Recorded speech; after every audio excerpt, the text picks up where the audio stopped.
Welcome to the Practical Prepper Show. I'm your host, David, or also known as Southern Prepper 1 from YouTube. This hour will be an extension of our YouTube channels, Southern Prepper 1 and Engineer 775. Our goal is to share what we are doing on our retreats and homestead to make you a better prepared American. Don't be scared, be prepared. Good evening. I hope the audio will be much better this week than the last. I appreciated my first show last week.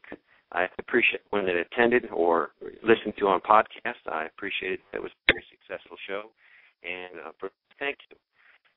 This week's show hopefully will be successful. Hopefully you will learn something from it. Hopefully you had a great week. Hopefully you accomplished some preps in the last 7 days. I'm going to share a little bit what I've done, and I'm going to share this for a few reasons. First of all, hopefully it will motivate you. I work a full-time job. And this week has been more than a full-time job, probably 60 hours. And just to give some accountability. It will show you that, hey, if I'm preaching, if I'm up here on PRN, if I'm on YouTube saying, hey, you should prepare, you should do that, it will also it will show you that I'm not just not preaching it, I'm actually doing it also. So some accountability. What did I do this week? A lot of work, actually, for actual work. But I did do some things. I bought a Harbor Freight solar system. You probably all know the 45-watt system. I actually have two of these, and I use them. And I bought one just so I could do a video. I didn't want to have to climb up on the roof and show you the panel. So I purchased another one, which I will definitely use it around here on the homestead. I have a purpose for it. But I'm going to be going over this Harbor Freight system. It is a basic solar system. I'm going to go over every component. I've had a lot of questions about this, and this is how I got started in the solar. I love solar, but it was very scary for me. Intimidating, actually. I was very confused, and it took me a while to make that plunge, but the reason I did was I bought this inexpensive system. It's normally like $189, and I had a 20% off coupon and brought it to $150. So really, this will fit into any budget. And it's given me the courage to take the next step to some other solar, so better quality solar. But for what this will do for you, it's a great price, and it'll do a lot for you. So I'm going to be doing a video this week just directed to this, to get people motivated to say, hey, I understand it now. I can get started in the solar. I also organized a bunch of my gear and supplies. I like to be organized. I go to a lot of preppers' houses for my work, and some of them are not as organized as they should be. Actually, some are very disorganized to the point where if they had a fire in their house, it would be catastrophic because it's so disorganized. I mean, they have a lot of good supplies, but getting organized, getting your supplies properly stored, getting to where you know exactly where they are. In case of a real emergency, you can get that equipment, that supply out and use it. Also, it will help you rotate your supplies if you have food. This way something won't get pushed to the back of the closet or in the back of the room, and it might go to waste because you don't know what you have. So I did some more organizing. I like pegboards. I like to be organized and know what I have. I also did a video on YouTube. Basically, the premise was if you knew for a fact that in 6 to 18 months we were going to have a Great Depression or a serious economic downturn, what would you do differently? Just trying to motivate people to say, hey, you know what, if that happens, let me start right now. It won't hurt you. It will just hopefully make you more self-reliant, more independent, and prepare yourself better financially if we do have that. No one knows what's going to happen. But hopefully that motivated a lot of people, a lot of good discussion on that channel or on that video. So if you haven't seen it, check it out. I think it will help. I'm also working on, and most of this is Scott will be taking the lead on this one. A very good exercise bike. We're gonna be making a power generation system from it. We're gonna make it EMP proof. This is a very good exercise bike that was given to me. It has about a 45-pound flywheel on the front, so this is going to make it very efficient to produce energy. So these are just a few things that I did this week. A lot of work went into real work. Another thing that happened it happened yesterday. It was a little scary. My son was sick, very sick, to the point where he sort of passed out. He had a high fever. He was dehydrated. So we had to take him last night to the emergency room. For a parent, and you all know if you're parents, when your son is 17, but when something happens to one of your children, it's very scary. Luckily, I've had some training. I'm an emergency medical technician. I took it at a local community college. A lot of training in the military. I've seen a lot of things in the military. So I was better prepared to handle that situation. Yes, it was very scary, but I felt prepared for that situation. So maybe challenge you right now. If that situation happened to you, do you have some training? Do you have some real-life experiences to deal with that? If not, look into taking some classes. Find out through your local community college what you can get. If you work for a large company, ask them. Say, hey, maybe I could become a first responder if we have a heart attack or something here. See what you can get for free through your work. A lot of companies will gladly send you to some basic first aid training. So look into doing that. Luckily, my son is fine. He's up and about right now, but he had a very high fever, and I was very thankful we had an emergency room nearby. He needed to go to the emergency room. What that did as a prepper, it said, you know what happened if the situation was the exact same situation, but it was another emergency, be it a raw, be it a tornado, hurricane, where I couldn't get to that facility, get expert care. Could I handle it on my own? So I got to thinking, what do I need to have here? And I went through the list, and I said, I'm pretty prepared. But are other people in your family just as prepared as you are? You might not be home, and that emergency happens. So think about making sure your wife and your other kids are trained to handle that emergency. My son's fine, so that is great, but it did motivate me to say, hey, I might need to address this with myself and with our prepper group. Do you have a prepper group that has someone that's qualified to take care of an emergency like that? If not, work on that. This week has been very hectic. We launched our new website, or actually a new and improved website called practicalpreppers.com. I urge you to go and check it out. We'll take some positive criticism and some negative criticism. We're working hard on this. It's hard for us to do it because we're working very hard every day, and then to get on there on the technical side and do things. But I think we've made some great strides. Scott has been working just effortlessly. He's been just long hours trying to do this, and I appreciate him. He is my partner, my business partner. He's a great guy, and I learn from him every day from the engineering side. So I urge you, associate people that have skills that you don't have. It will help you in life, and it will definitely help you in a prepping situation. Today today and the whole week we met a lot of nice preppers, and we talked to them. And I want to call this the Prepper Pulse. I meet with a lot of preppers. And what are these preppers thinking? What are they doing? A few people, one person in particular from Florida, I talked to her, and her concern was she is trying to prepare for relatives that are not preparing. She felt obligated that she has to put back for them, prepare her homestead, her retreat for these people, and it was actually driving her crazy. She can't do it all.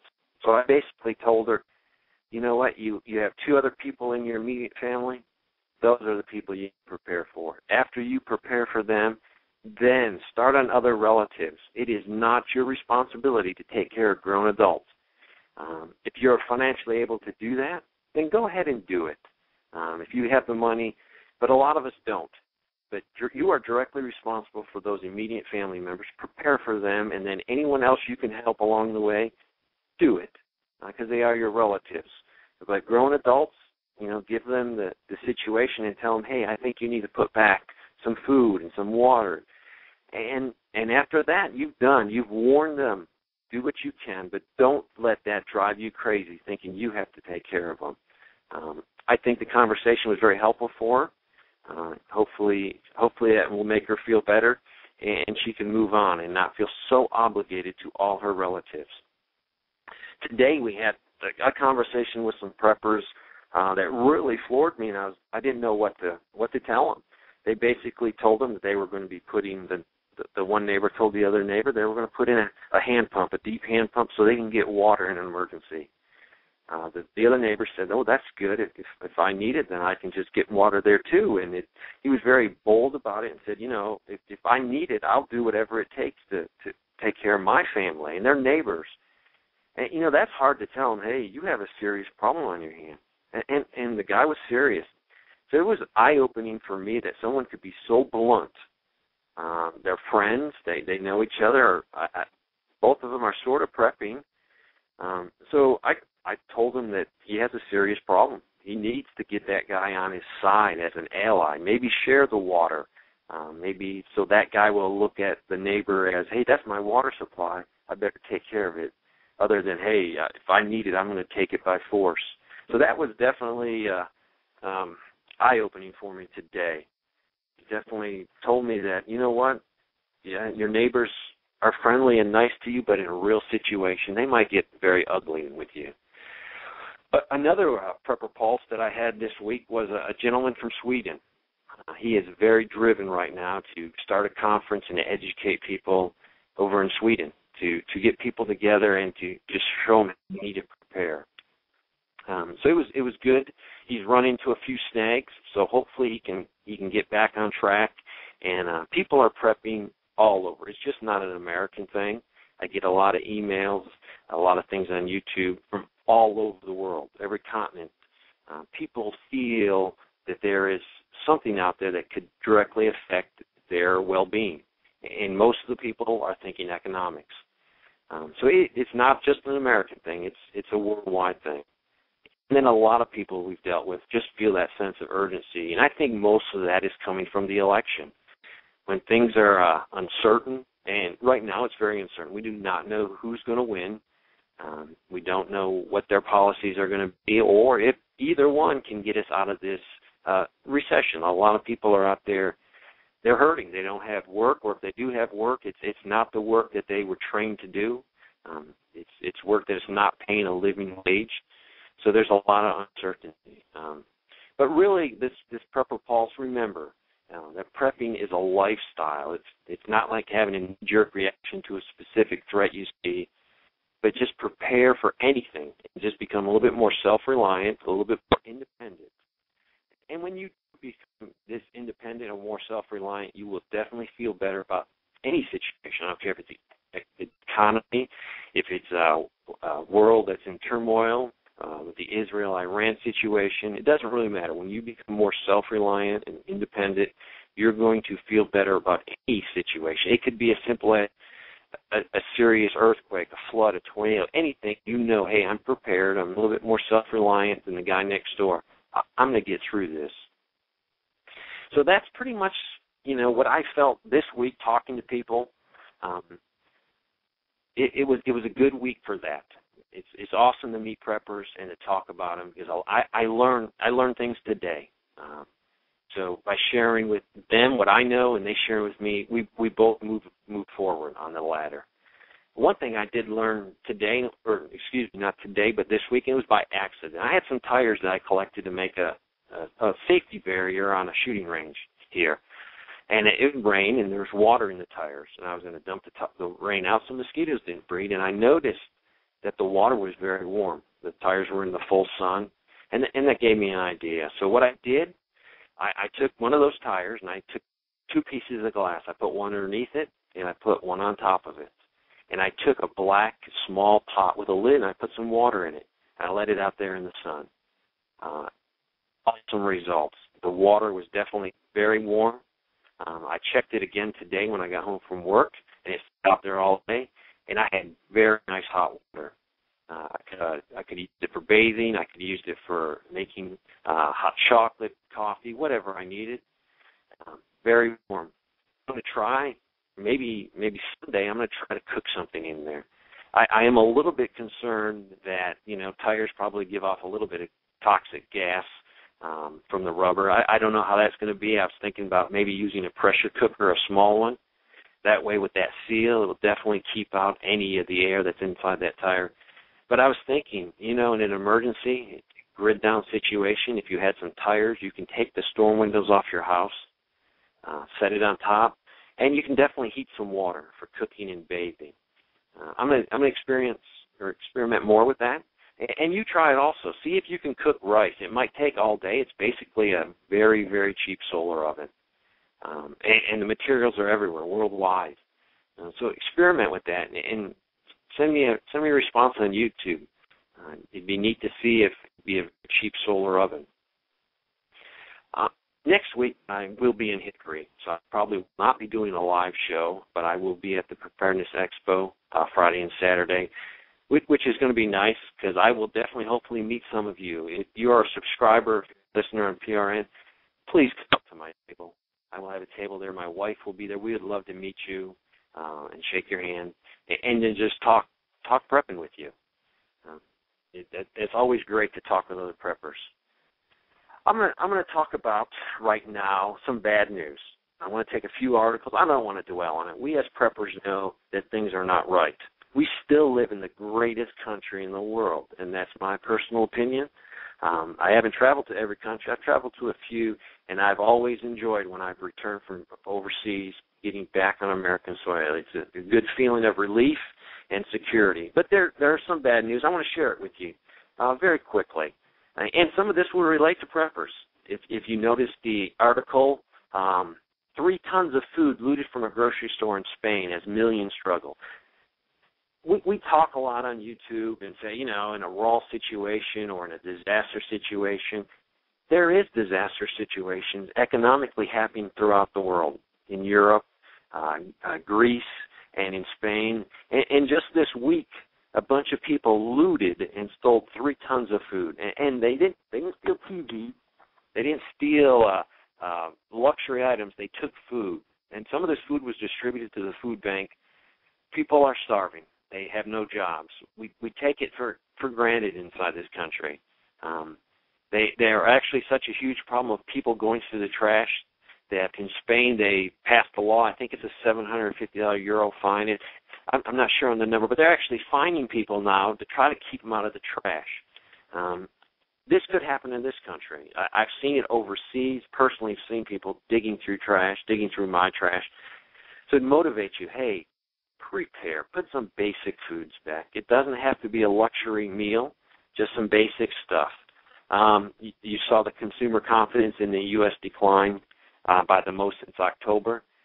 And this makes sense. When people have jobs and people have good-paying jobs, they feel more confident. They're willing to go out there and spend a little bit of money.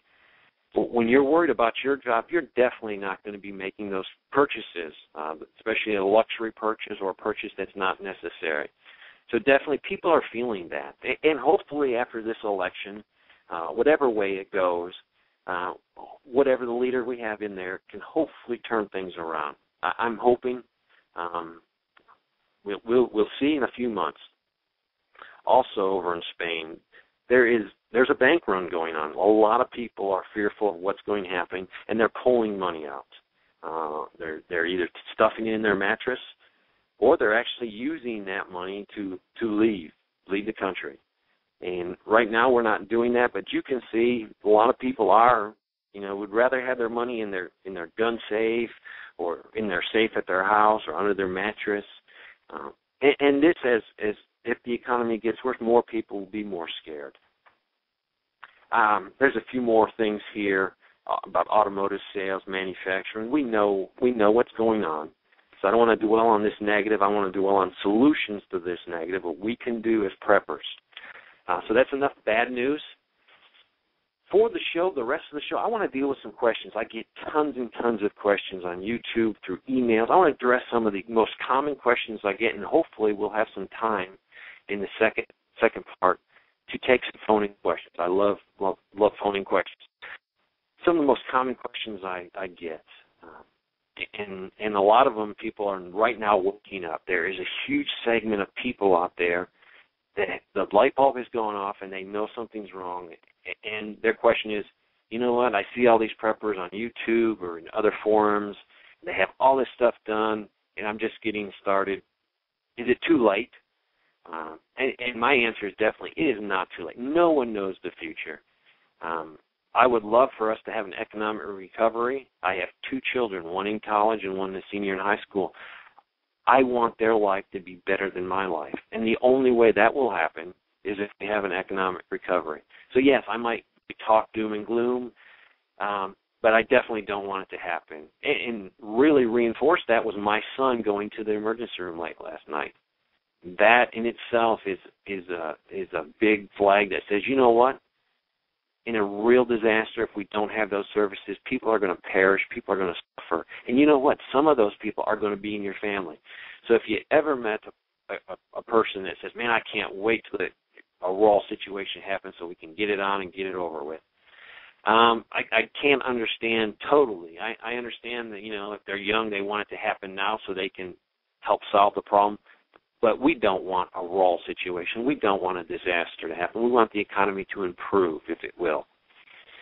A lot of people, when they first get started, they feel overwhelmed. I hear that a lot. Man, I'm overwhelmed. I don't know which way to turn. And so basically, they don't do anything. Their head is spinning. So basically, what I say to them, don't be overwhelmed. Do one small thing every day. Do small steps. How do you eat it? At a time. So don't be overwhelmed, just do something. I get a lot, and people say, what's the most important prep for me to do? For me, it'd be spiritual, making sure your life is right. But other than that side is get in shape.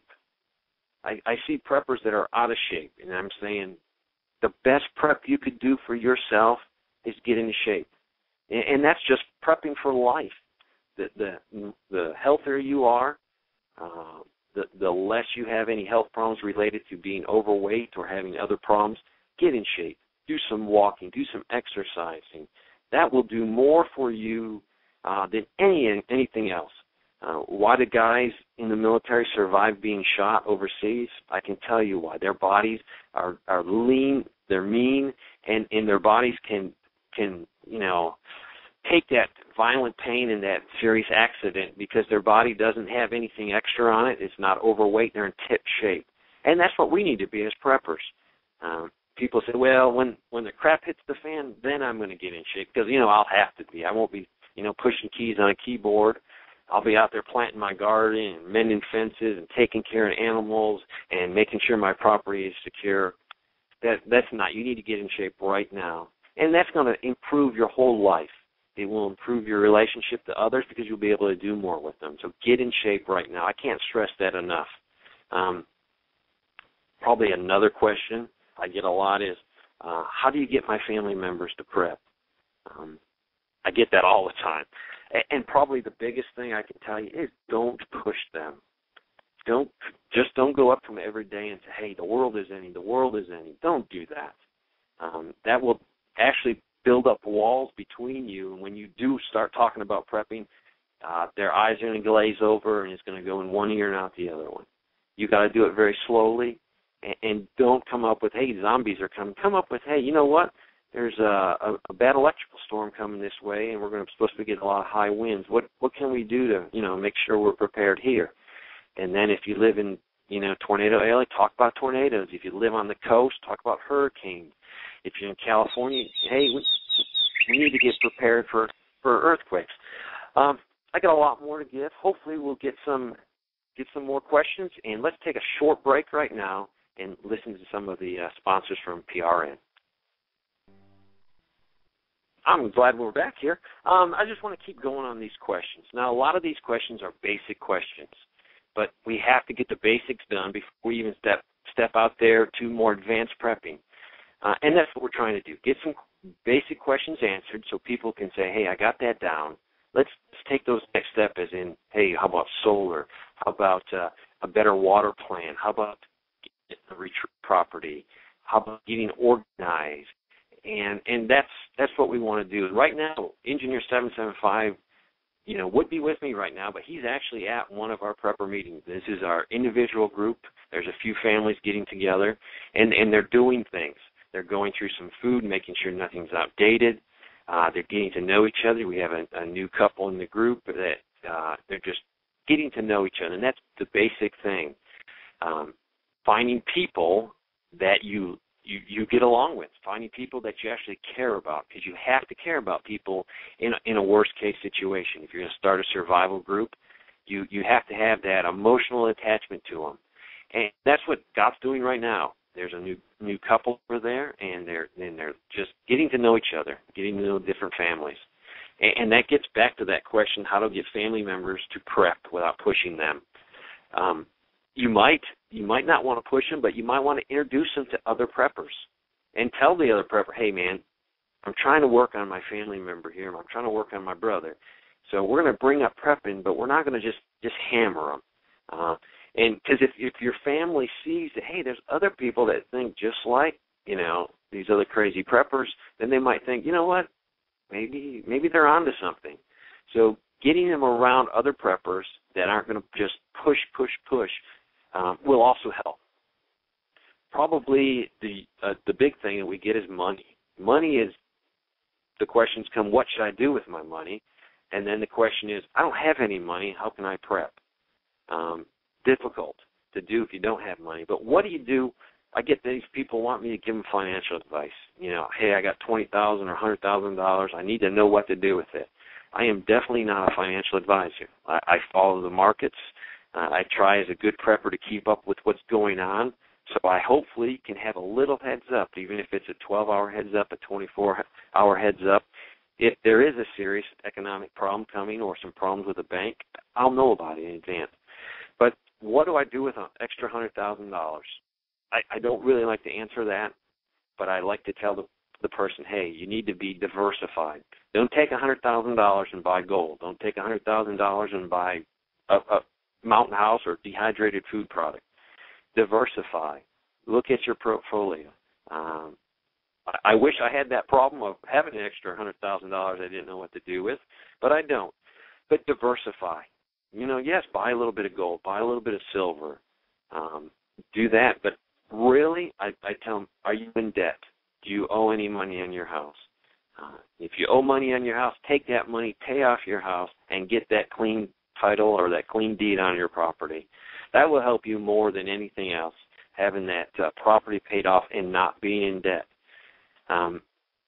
Being in debt, if you're in debt, you're actually a slave to the person that lent you money. You have to do what they say, and they say, hey, you got to pay me back. You're going to pay me back at this interest rate. So you're actually a slave to them. The best thing to do is not get into debt. That's easy, very easy for me to say. It's very hard to do in this real world. You can do it. It's going to take a lot of sacrifice. It's going to take living a lifestyle that some of your friends are going to look at you and say, what? You're not going to go out to eat with us or go to the movies? Or why are you driving that car that's 10 years old? But that's okay. If you have a plan and get out of debt, debt is the worst thing for you.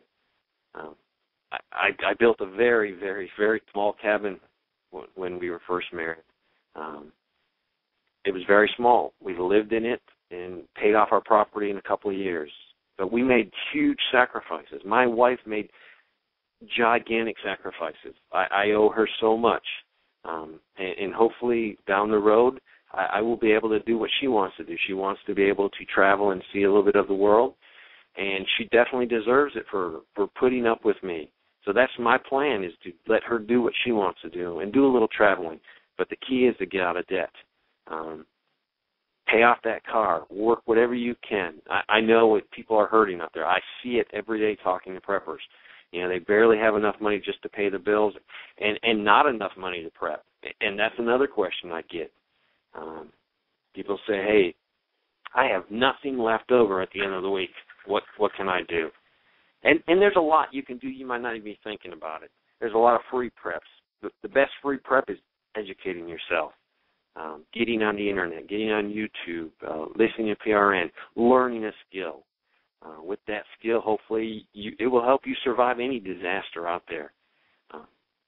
But learn a skill. Other things you can do is, people say, I have no money, and I ask them, what's your water plan? I don't have one. I say, do you drink sodas? Do you drink juice? Oh, I drink those things. I say, you got a water plan. It's called washing those containers out when you use them, filling them up with tap water, and storing them away. Now you got a water plan. So there's a lot of things you can do that you don't need money for. And David? Yes. Sorry to interrupt. We just had a couple of questions in the chat room. And, one thing I just want to make people aware of in the chat room, that we are a G-rated show, and we've had a couple of comments posted that we're definitely not G-rated, and I do moderate the chat room, so we stay G-rated. So if anyone's offended by that, too bad. We're here to educate people, and so they can educate other people. And I don't mean to sound harsh, David, but no. That's the way we operate, and that's the way we're going to continue to operate. We're a family-oriented network. So sorry to interrupt. Oh, no problem there. Thank you. Yes, being responsible on this show. Just say what's pertinent to prepping, and anything that's not, do not include it here. Did you say we had some questions? I thought he did. Okay, let me go on. Yes, you don't have money, but there's things you can do, and you have to do something. Don't use that excuse. I have no money to prep, so I'm going to give up. When a disaster strikes, be it whatever disaster, you can't use that excuse on the disaster and say, hey, disaster, I didn't have money to prep, so I didn't prep. It doesn't matter. You're still going to feel the full effects of whatever is out there that's affecting us. Probably another question that I get a lot is about power. If the power grid goes out, and people have worries from earthquakes to tornadoes taking it out, and a lot right now is a lot of questions are coming up with EMP. People are scared about the EMP threat, and if you don't know what the EMP threat is, it's an electromagnetic pulse, and this can be generated two ways. It can be generated by a solar storm from the sun, or it can be generated by a nuclear weapon. When a nuclear weapon goes off, it will produce a huge surge of electricity, and this surge will then couple with the power grid. It will then fry sensitive electronics, and it will basically, a nuclear weapon detonated in the center of the United States at the perfect altitude could cause great problems with the United States, and this would take down the power grid. It will also take down a lot of solar, a lot of hydro, if it has any electronics in it. So people say, what happens if we lose the power grid totally? We have no electricity. That's a serious problem. There would be a lot of suffering in this country because a lot of people rely on it. People that are sick, that require special machines, medical machines, if these machines aren't functioning, a lot of people will suffer. Plus, just having the power grid go down, people living in major cities, the whole transportation of food and vital supplies would be cut off. So what is your plan as a prepper if we lose power? Do you have a backup system that is EMP-proof? Or if your concern is not really EMP, you just want to be prepared if a storm comes through, what do you have? Do you have a generator? Is the generator set up so it can safely put power into your house and not backfeed the line? So a lot of questions on, hey, what about electricity? Then that's pretty much, you're going to have to think about that and work within your budget. It could be as simple as a Harbor Freight 45-watt solar panel kit for $150 if you got a coupon and a battery. Or if you have a little bit extra money, a generator system. If you have a generator, how much fuel are you going to stock? And David, we do have sorry to interrupt, but we do have a question.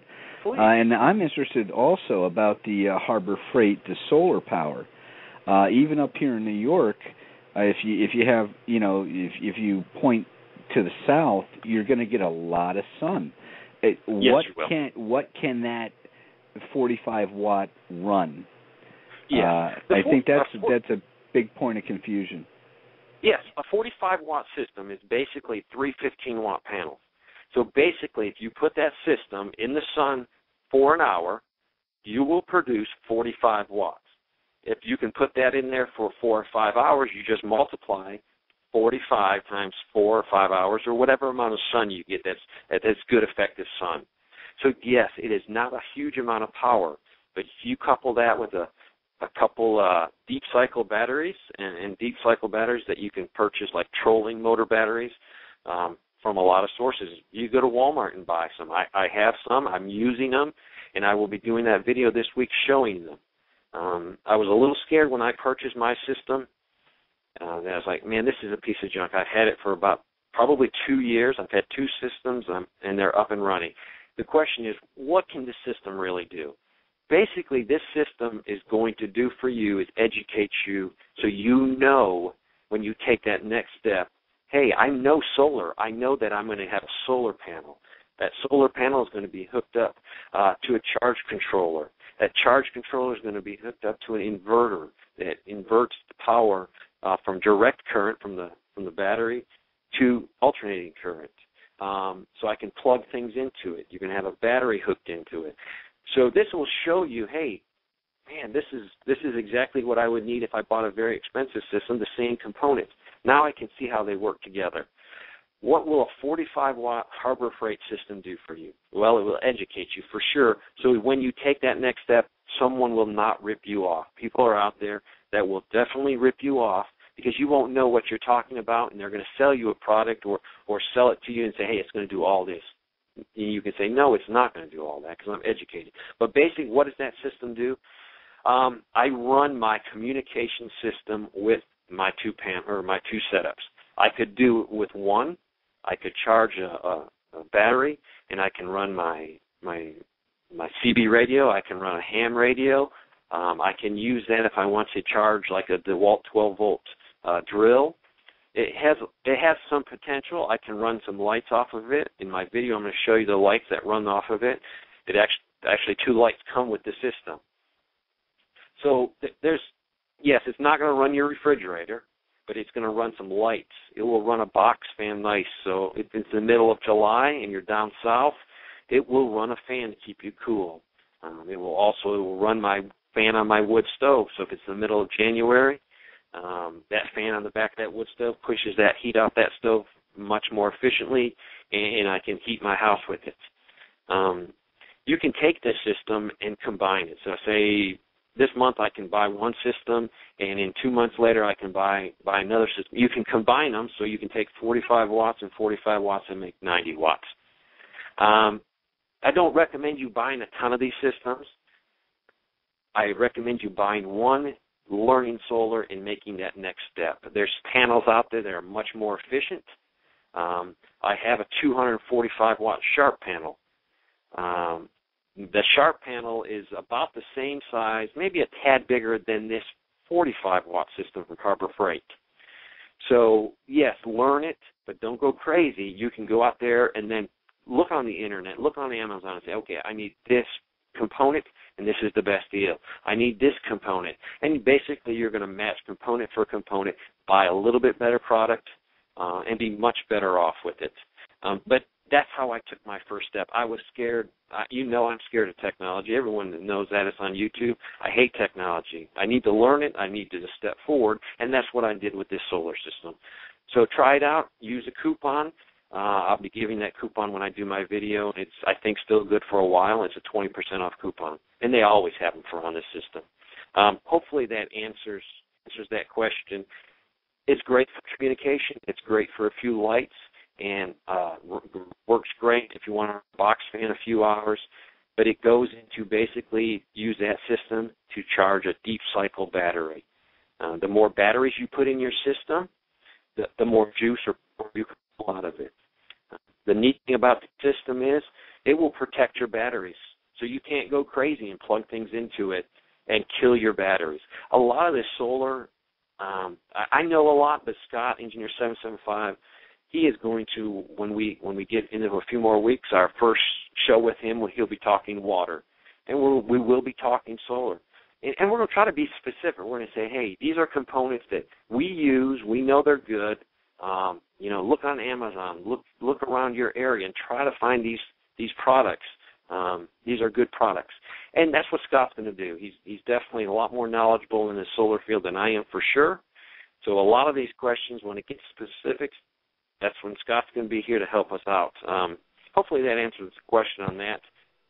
Well, we have another one, David. Yep. And for the guests in the chat room, you can right-click on Preparedness Radio and send the questions directly to me, or you can sign up for a Blog Talk Radio account, which is, of course, is free, and then you have a username in the chat room.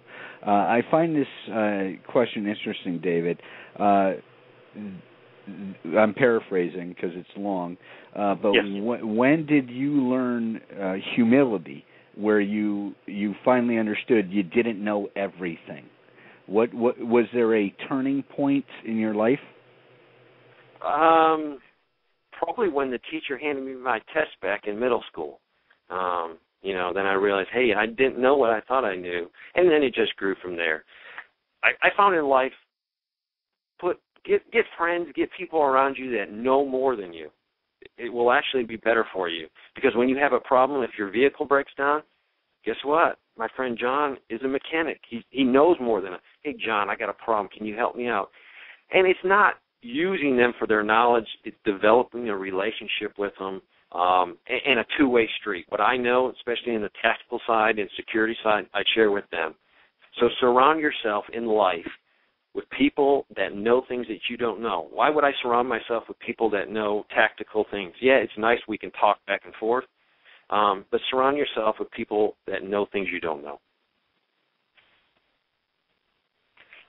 Any more questions, or I'm going to continue with my list, because I see time is slipping by quickly. Do you have any more in the chat room? Well, the other question is the classic $100 bug out bag.